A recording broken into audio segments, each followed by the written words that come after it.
boa tarde e noite, né? No horário de verão, 10:07. Estamos aqui ao vivo com os donos da bola, edição de sábado, acompanhando a rodada do Campeonato Brasileiro. O Inter está jogando, me confirma a produção, 20 minutos por aí. 20 minutos do primeiro tempo, está 1-0 para o Internacional. Eu não sei se foi o gol do William ou o gol do Vitinho, né? Os dois estavam no mesmo jogado, mas Vitinho, né? O Inter está vencendo o Santa Cruz por 1-0. Está abrindo 4 pontos, né? Do primeiro rebaixado, que seria o Vitória, que ontem empatou com o Fluminense em 2-2. E o Inter parece que está dando, assim, né? Aquela respirada necessária para se livrar do rebaixamento. Depois, às 7h30, o Grêmio com os reservas pega o Figueirense em Florianópolis. O Grêmio que parece largando o brasileiro, mas depois eu vou debater aqui com os nossos companheiros, porque afinal de contas, Grêmio e Figueirense, na minha opinião, já vou apresentar a bancada aqui, por favor, José Aldo Pinheiro, César Cidade Dias, me dando um prazer, porque tu não se desgruda de mim, César Cidade Dias, né? Eu que agradeço. Agora também é o sábado. Eu que agradeço, sempre abraçado com o Ribeiro Neto. Essa é verdade. Meu grande, querido amigo. É isso aí. Então, com eles, nós vamos até às 7h20 da noite, projetando. Antes de falar do Grêmio, tem dois dados interessantes nas tuas informações iniciais aí. A primeira é que o ponto de corte agora está em 42. O Inter está chegando a 40, ele fica 2 pontos. Pois é, eu estava discutindo com o nosso Paulo Pires, que é o plantão da Rádio Bandeirantes, por que o corte é 42? Porque esse cálculo é feito de acordo com o desempenho atual do primeiro rebaixado. Sim. No caso, Vitória da Bahia. Buenas, mas esse desempenho pode ser alterado a qualquer momento. Então eu particularmente, não confio muito nessa de, faz 42 e deu. Não, se o Vitória vence 2, já acabou muda esse tudo. corte. Já muda completamente. O segundo dado que é relevante, porque é histórico, está caindo matematicamente hoje o primeiro. Com o empate do jogo do Botafogo, né? Botafogo com Curitiba. Está caindo o Santa Cruz, que está perdendo para o Inter. O Santa Cruz, na realidade, já foi para a banha, né? Ele pode até complicar o jogo. Até o gol do Inter foi aos 6 minutos do primeiro tempo. De barriga do Vitinho. E eu achei que seria mais difícil. Mas 1-0 é sempre um placar bastante perigoso e tal. Eu entrevistei ontem à noite na Rádio Bandeirantes, Ribeiro, o Constantino Nascimento, se não estou equivocado. Sei que é Tininho, como ele é reconhecido, dirigente do esporte. E ele disse o seguinte, do Santa Cruz. Ele disse o seguinte: olha, o Santa Cruz já caiu, nós estamos com um projeto para o ano que vem, nós temos algumas competições, temos que projetar um time, um trabalho, visando a próxima temporada. Esse ano é irreversível. E o Internacional é um clube amigo, a gente sabe das dificuldades, da grandeza do Inter. Ele dava um discurso ontem, que ontem parecia muito mais assim uma coisa de pega-ratão. Se fazendo de morto. Mas na prática hoje está se percebendo que não, ele estava sendo realista a partir de uma visão que eles têm para dentro da capacidade e das limitações do próprio Santa Cruz. Santa Cruz não veio em Porto Alegre com uma ideia de que iria ganhar do Internacional. E está se confirmando isso. Bom, daqui a pouco a gente volta a falar do Inter, que está jogando nesse momento lá no estádio Beira-Rio. O Tricolor joga às 7h30. Eu queria perguntar para o César Cidade Dias se o Grêmio acerta em colocar o time. Olha, o time já está confirmado, tem Negueba, Bolanhos, Everton, Caio, o time totalmente de reserva. Thierry na zaga com o Wallace Reis, o Wallace Oliveira na direita, Iago na esquerda. Um time completamente de reserva. Na verdade, desde o momento que o Grêmio avançou naquela partida contra o Palmeiras, se viu que por óbvio, a necessidade do Grêmio era trabalhar a Copa do Brasil. Isso foi feito. Teve que se jogar o Grenal com os titulares, o Grêmio acabou optando por jogar, só poupou o Douglas. E isso a partir do momento que fez aquela partida contra o Cruzeiro, bom, aí o Campeonato Brasileiro perdeu completamente não tem por que o Grêmio se dedicar ao Campeonato Brasileiro. Quantos pontos o Grêmio está no G6? Hoje, 6. Pausando, por favor. Quantos pontos? 6. 6 pontos. Se vencer, fica 3, correto? É correto. E faltam 18 ainda para disputar. Mas eu acho que é uma demasia largar? Não, a questão não é largar, a questão é dedicar. O Grêmio hoje está muito próximo de uma final de Copa do Brasil. Grêmio e Figueirense no primeiro turno do campeonato. O Grêmio tem uma chance muito grande de conquistar ou ir para a final de uma competição nacional. Né? Eu sei, mas isso pro torcedor do Grêmio tem muito mais interesse. Hoje, por exemplo, a partida do Grêmio hoje é uma partida que é secundária.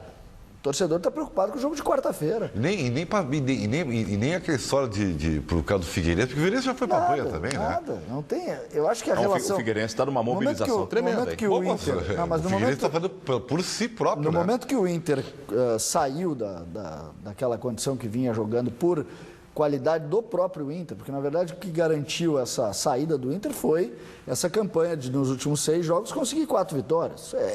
É real, não é por outro motivo, senão pela qualidade do próprio Inter. Aí o Inter conseguiu escapar, o torcedor do Grêmio perdeu completamente a relação com o Campeonato Brasileiro. Se é verdade que tinha a relação do Inter ser ou não rebaixado, isso é uma preocupação que nós estamos vendo até pelo público que tem no Beira-Rio hoje, que teve no Beira-Rio nos últimos jogos, que a preocupação do Inter também é o Campeonato Brasileiro. Hoje tem mais gente do que tinha no jogo contra o Atlético Mineiro na semifinal da Copa do Brasil. Então a gente começa a analisar isso e começa a entender que a prioridade do Grêmio virou a Copa do Brasil e a prioridade do Inter é não ser rebaixado. E me parece que o Grêmio, não que desdenhe a questão envolvendo o Campeonato Brasileiro, mas o Grêmio está preocupado com quarta-feira, passar para a final e aí sim, simplesmente pensar só nos 2 jogos finais. O Grêmio, na verdade, encaminhou a sua classificação para a final, né? Aquela baita atuação, aquele baita desempenho diante do Cruzeiro. Né? Então, realmente, passar ao largo esse jogo de hoje e vai se preparar focado. Eu vou dizer o que eu acho. Quando é que é o sorteio, o Salzano? Eu estou falando com o Salzano no ponto que é o Marcelo Salzano, nosso editor. É na quinta-feira, após a rodada. Quinta-feira, Eu acho que ali decide quem ganha a Copa do Brasil. Eu vejo que se o jogo for decidido aqui, para mim, o Grêmio vai campeão. Nós estamos vendo agora o Grêmio Cruzeiro, a baita atuação do Grêmio na última quarta-feira. Se for decisivo lá no Horto, bom, eu acho que o Grêmio tem mais chances de ganhar fora de casa do que o Atlético Mineiro. Esse teu discurso é interessante, mas tomara para o Grêmio que ele não chegue desta forma assim tão entusiasmada ao vestiário.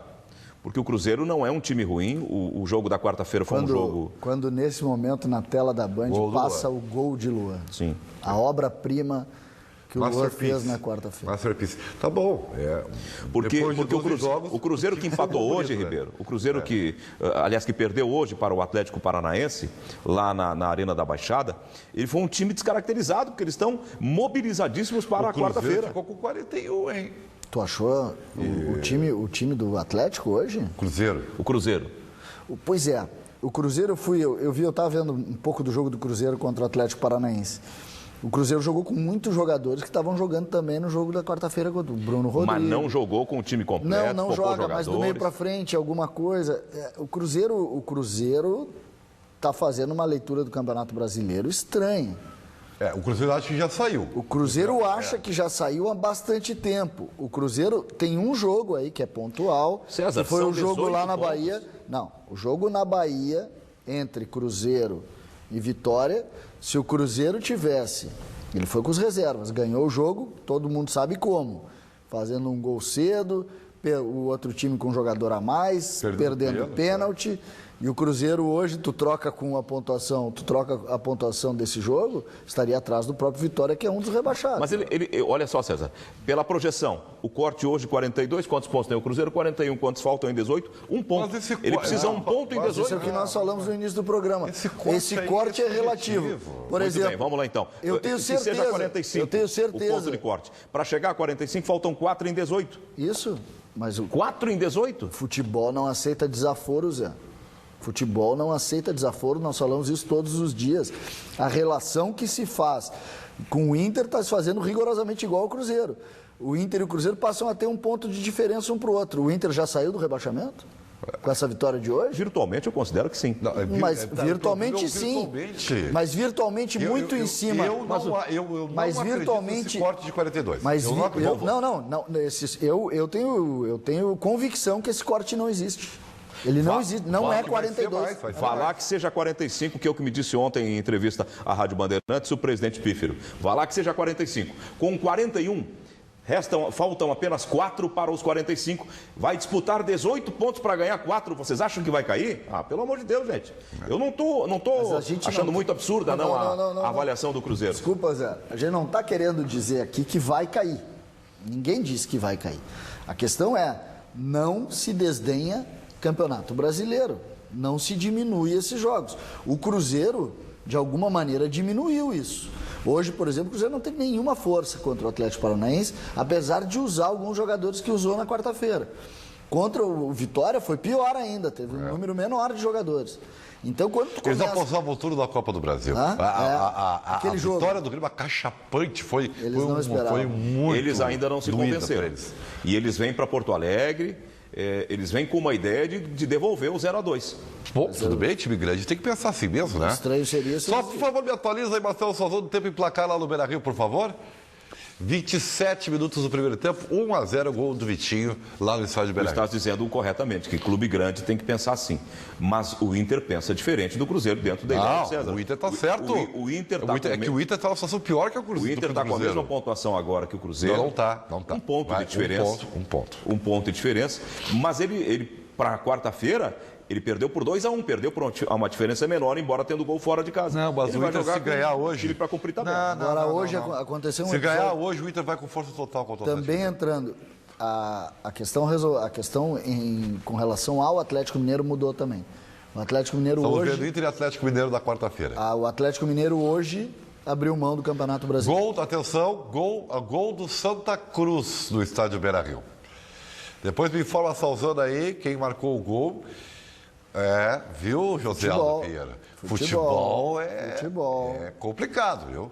Futebol não... Me surpreende completamente que perante 40 mil pessoas, eu não estou acompanhando o jogo, não sei o que está acontecendo, 40 mil pessoas com o time ganhando desde os 6 do primeiro tempo, fosse o Inter tomar um gol. Deve ter sido um acidente de contragolpe, coisas do gênero, tipo o que aconteceu naquele jogo contra o Atlético. Só posso imaginar isso. Surpreende, eu concordo com o Zé, surpreende principalmente pelos últimos jogos do Santa Cruz. Santa Cruz não ofereceu resistência para ninguém. Sabe que o Inter nunca sofreu 32 minutos, é isso?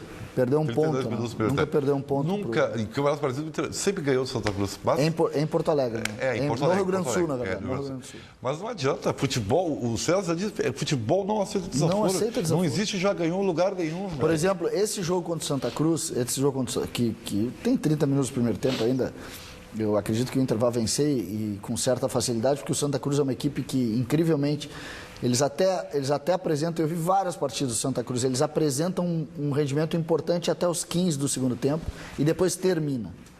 Eles terminam, eles fisicamente é um time que tem, a base do time é Léo Moura, que hoje está jogando como um meia, e... Inter e Flamengo. Está jogando como meia, e o Grafite, que é um jogador veterano. Então, eles cansam e isso acaba sendo um problema para a equipe do Santa Cruz. Só que, quando a gente começa a projetar e a gente começa a trabalhar futebol, sempre pensando, como é que vai ser? Se ganhar, tem que ganhar hoje. A Copa do Mundo do Inter é hoje. Aí depois de ganhar hoje, bom, aí eu posso até concordar com o Ribeiro, depois de ganhar hoje... Aí vê o que vai fazer na partida de quarta-feira. Eu avisei, né? Eu avisei. Quer dizer, o torcedor colorado, antes do jogo contra o Atlético Mineiro, estava pensando, e o Zé Aldo corroborava com isso, tá? Copa do Brasil, final de Copa do Brasil. Não! Tem que ganhar hoje do Santa Cruz. E já está empatando. Saiu na frente, o Santa Cruz acabou de empatar o jogo. Está atrapalhando, a Copa do Brasil está atrapalhando o Internacional, Zé Aldo. Eu acho que tu não pode ter tudo. Eu acho que o Inter projetou a Copa do Brasil de maneira secundária, está tratando de maneira secundária, acabou sendo surpreendido pela vitória contra o Santos. A vitória do Inter contra o Santos foi até certo ponto, até para o torcedor, foi uma vitória surpreendente. Para nós analistas foi surpreendente. E o Inter acabou vencendo e entrou numa situação contra o Atlético Mineiro. Fez um bom jogo com o Atlético Mineiro em Porto Alegre, mesmo perdendo. E agora, naturalmente, voltou para a sua realidade. Relativamente criminosa a vitória do Galo, relativamente criminosa. É que grandes clubes ganham e perdem de maneira criminosa. Tem várias, se a gente for citar como criminosa, eu já acho que a vitória do Atlético Mineiro em Porto Alegre sobre o Inter foi feita em cima da qualidade do time do Atlético Mineiro. Pois é, aí que tá. Naquele momento, o Inter tinha desperdiçado várias oportunidades, tinha pressionado o tempo todo nos últimos 30 minutos o Atlético estava cansado. O seu defensor deu um balão para salvar, para aliviar, para retirar a bola da zona de tensão, para jogar lá para frente. A bola caiu entre um volante do Inter e um cara que tinha acabado de entrar, descansado. Ele contornou, foi mais rápido, tirou o Rodrigo Dourado da jogada, a Cassari seguiu, fez a assistência, gol do Atlético. Eu vejo um gol como... Não vou dizer 100%, mas quase acidental. Não digo 100% acidental, porque em meio ao lance há a qualidade das individualidades do time do Atlético. Mas não foi uma coisa pensada, não era uma coisa coletivamente dentro de uma estratégia. Era um balão que o zagueiro deu, que o defensor deu. Foi o Júnior Urso, que estava dentro da área, em cima da meia-lua da linha. Na qualidade, Zé, na qualidade. Quando o Inter estava pressionando e a bola bateu em alguém e tal, veio, rebotou, pegou na mão do cara do Atlético. Pênalti daquele tipo eles dão toda hora, aquele toque de mão na bola eles não deram, se ajeitou um contragolpe e aí por isso que eu digo que tem um fator de acidentalidade nesse lance. Não, para mim foi injusto, absolutamente resultado injusto. Pois é, mas aí que está, nós estamos aqui mostrando agora o jogo Inter e Atlético Mineiro, lances, beleza, atuação fantástica. E aí? E aí, eu te pergunto, e aí? De nada vai... Nós estamos aqui comemorando isso no programa. O Inter vai ficar 4 pontos de vitória. Já não está mais, já está 2 só. Não, se o Inter por acaso não conseguir vencer a partida de hoje, o Inter volta, perde o crédito que fez nas partidas contra Grêmio e Flamengo, diminui aquela... Bate o pavor. E já volta aquela questão toda. O princípio de gordura. Não, bate pavor. O Inter vai jogar com o Palmeiras e Corinthians fora de casa, Zé Aldo. Aí bate pavor. Aí, meu Deus do céu, aí vai ser um horror. Agora, uma equipe que está jogando muito pouco no campeonato, nesse final de campeonato brasileiro, uma equipe que pintou bem no início é o Corinthians, né? O Palmeiras eu concordo que é uma equipe muito forte. Agora o Corinthians hoje não ganhou, mais uma vez, não conseguiu vencer a Chapecoense jogando em casa. E a Chapecoense com a cabeça em outro mundo, porque a Chapecoense é sempre finalista da Sul-Americana. Neste momento, me informa a nossa produção, o Santa Cruz está melhor que o Internacional no Beira-Rio. Quer dizer que o gol tomado deve ter dado um baque no Internacional. Olha, eu estou falando para vocês que não existe jogo jogado. O Ribeiro agora está se deliciando. O nosso espectador, aquele que nos acompanha aqui, o Donos da Bola da Semana, nesse momento está vendo o Ribeiro assim, em torno dele tem uma aura que se move de contentamento, porque a tese do Ribeiro venceu. Não é a tese, o Ribeiro sustenta a ideia de que... Eu não torço para a tese. Tem que... O Ribeiro passou toda semana no apito final da Rádio Bandeirantes, citando rigorosamente o que está acontecendo dentro do Beira-Rio agora. Que o jogo seria mais difícil. Que é um jogo difícil por quê? Porque a única obrigação é de uma equipe. Tem responsabilidade, não tinha contra o Atlético Mineiro. O nosso ouvinte do apito final e quem está nos assistindo aí nesse sábado, sempre das 11h30 a 1h a gente debate muito sobre isso e o Ribeiro durante toda a semana, de segunda a sexta, citou essa realidade. Mas qual é a base racional lógica para isso? O Atlético é melhor, é pior que o Santa Cruz? O Inter joga com os titulares ou com os reservas? O Santa Cruz é um time ruim e o Santa Cruz deve perder o jogo. A questão que o Ribeiro colocava é o seguinte: a necessidade do Inter vencer e a falta de preocupação do Santa Cruz em jogar mais o campeonato engrossa qualquer partida. Um está nervoso, o outro está calmo. Não querendo fazer uma relação de qualidade e grandeza, mas foi muito parecido com o que aconteceu no jogo Inter e Santos no Beira-Rio. O Inter despreocupado, porque na Copa do Brasil não precisava nada, ganhou de um Santos preocupado porque precisava muito daquela vaga.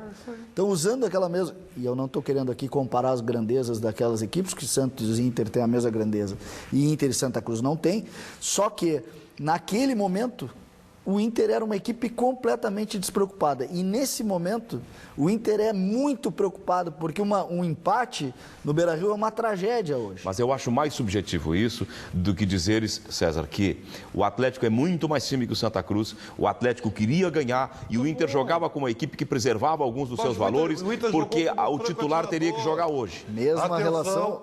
O Inter tem um jogador expulso nesse momento, Eduardo Henrique. Vamos dar uma respirada, porque a coisa está ficando violenta. Tu tá falando de um filme de terror agora. Então tá. Vamos ao intervalo, mas antes tem um minuto no Band Cidade. Confira aí. Muito bem, estamos de volta com os donos da bola, edição de sábado. 44 minutos do primeiro tempo, estádio Beira-Rio. 1-1 Inter e Santa Cruz nesse momento. O Inter saiu vencendo aos 6 minutos com o gol do Vitinho. Há pouco, o Léo Moura de cabeça numa bola levantada na área, né? Empatou e na sequência o Eduardo Henrique já tinha cartão amarelo, deu um carrinho lateral e acabou expulso. Então, o jogo ganha uma outra forma, um caráter emocional terrível, né? Lá no estádio de Beira-Rio, que está lotado de torcedores colorados. Então, vamos ver. Olha aqui, ó, vamos com o Gol da Memória. O Gol da Memória é no dia 28 de 2009, é isso, Salzano? Vamos lá. Rodando. 28 de outubro de 2009, Grêmio e Avaí. Que é o gol de Souza, é isso? Foi Grêmio 1, Grêmio 3, Avaí 1. Tá? E o Paulo Autori, veja bem, repare bem, que treinava o Grêmio. Aí, ó. Estádio Olímpico Monumental. Templo de muitas glórias, senhor César Cidadinho. O Paulo Autori faz um trabalho bom agora no Atlético Paranaense. O Atlético está, inclusive, na chamada zona de Libertadores, no G6. Tem um percentual altíssimo de aproveitamento nos jogos em casa. Até falava com o César na chegada aqui. O goleirão que... Mas aí no Grêmio, quando ele passou, César, foi uma calamidade o trabalho. E o Grêmio esperou muito para ele chegar, né? Chegou meses e meses. Prestem atenção. Quem faz a jogada de velocidade pelo lado esquerdo hoje é jogador de seleção brasileira. Douglas Costa? Chamado Douglas Costa. O goleirão que toma o drible, que sai meio atabalhoado, chama-se Eduardo Martini, goleiro do co-irmão do meu Pelotas, do Brasil de Pelotas, hoje, o Eduardo Martini. Quem faz o gol é o Souza, que esteve aí pelo interior jogando. Tá bom. Tá bem, o Souza, que hoje está aqui no Passo Fundo, sei lá onde ele fez contrato, ele teve aqui pelo interior, fez contrato com alguns clubes, mas ele acabou rompendo o ligamento cruzado do joelho e acabou não jogando o gauchão. O Paulo Autori, eu estava dizendo, ele está fazendo um trabalho que pode enganar muita gente. Ele tem aquelas ideias, ele fala muito bem, é um teórico. E ele está classificando o time do Atlético. Mas o Atlético, pelo fator local, pelo seu gramado diferente, tem um percentual altíssimo em casa. Talvez ele vá para a Copa Libertadores e aí o Paulo Autori vai ficar de novo com aquele cartaz de um grande treinador. Pode ser que ele se recupere, mas ele está longe de ser aquele campeão brasileiro, campeão do mundo. Ele decaiu muito como técnico. Os dirigentes do Atlético Paranaense, e claro que é uma forma de manifestar o interesse por ele, dizem para ele o seguinte, que ele pelo Atlético faria um contrato vitalício com É mesmo, se apaixonou pelo Paulo Autori. Eles estão apaixonados pelo trabalho dele. Eu vejo bastante o Atlético Paranaense, eu gosto da maneira como ele joga. Só que o Atlético ele faz essa campanha muito forte em casa também pela opção dos jogos fora de casa. O Atlético não faz jogos com o seu time inteiro nos jogos fora de casa. Ele sempre poupa jogadores, em todas as rodadas. Mas o Atlético vai ter que aprender a jogar fora de casa, né? Porque senão não sobrevive em competição nenhuma, especialmente essa de mata-mata aí, estilo Libertadores América. Terminou o primeiro tempo, lá no estádio de Beira-Rio, 1-1 e o Inter com um jogador a menos. O Celso Rotti colocou o Anderson na reserva, né? E optou pelo Fabinho. Agora, foi vaiado na entrada, no anúncio do alto-falante. Eu não sei, porque agora 10 contra 11, claro que o campo fica maior. Mas como o Inter precisa do resultado, essa é a hora do treinador. Essa é a hora que o técnico tira um coelho da cartola para inventar algo que ele está jogando com o Sacha. Ausência. O Sacha é um cara que se dispõe ao sacrifício, ele joga recompondo. Então talvez ele segure um pouco mais. Com a mesma formação sem mudar. Porque o Sacha faz. Eu acho, não, e ele deve. O Anderson é um jogador que nesse aspecto, e a gente falou bastante isso no apito final também durante a semana, e nós acertamos a a escalação do Inter. Ele acabou optando por 2 volantes, a gente só tinha dúvida se Anderson jogaria de volante ou se Fabinho jogaria. Os 3 meias, o William jogando por fora e o Vitinho solto na frente. Ele acabou optando por isso. Nesse momento ele deve colocar o Anderson, tirar um desses extremos, ou o Alex, eu acho que deve tirar o Alex, e aí vai continuar jogando, coloca o Anderson para compor como volante e também meia, vai jogar com os 2 meias, o William de um lado, Valdívia no lugar do Sacha, mais pro fim do jogo, e Vitinho. Não, sabe quem é que eu acho que vai entrar hoje? Hoje? Não. Ele que retornou de longo tempo e está no banco. Ariel para fazer a pressão. Mas o Ariel não... O Ariel é o tipo do jogador que o Celso te adora. Põe no fedor lá e Ariel eu concordo, de cabeça. Mas eu acho que só vai acontecer isso ou se o Inter conseguir, tiver muita dificuldade durante o jogo, precisar nos 10 últimos minutos, ou se o jogo tomar outro comportamento. Porque nesse momento o Vitinho é importante e tu colocar outro atacante e diminuir a força de meio campo com um jogador a menos, talvez fique perigoso. Mas não, o Ariel é para os 15 minutos finais. Se precisar, eu acho que a tendência nesse momento é ele tirar o Alex, agora no intervalo ele deve inclusive fazer isso, tira o Alex, coloca o Anderson, recompõe de certa maneira, que o Anderson não está jogando tanto nessa situação. Mas tem mais mobilidade que o Alex. E vai dividir o tempo com o Alex também. E se apertar, ele vai tirar o Jefferson para colocar o Ariel. Vai jogar Não, mas aí é no caso... Os últimos 15 minutos. Precisar muito do resultado. Aí ele vai jogar o William para lateral. Mas o exercício de futurologia tem dado certo. Bom, eu quero saber o seguinte, palpite para Grêmio e Figueirense, rapidinho. Eu acho que o Grêmio ganha o jogo 2-1. O Grêmio perde por 2-1. E agora, segundo tempo, o Inter vira ou não? Eu acho que o Inter ganha o jogo. Eu não estou vendo o jogo para saber o que vai acontecer. O meu desejo... Tu acabaste de dar um palpite pro jogo do Grêmio dizendo que o Grêmio vai perder. Para esse tu pode, para dar palpite pro segundo tempo tu não pode. O Grêmio joga com as reservas, com uma casa cheia, time mobilizado. Tá bom, então tchau para vocês, um abraço, até segunda-feira.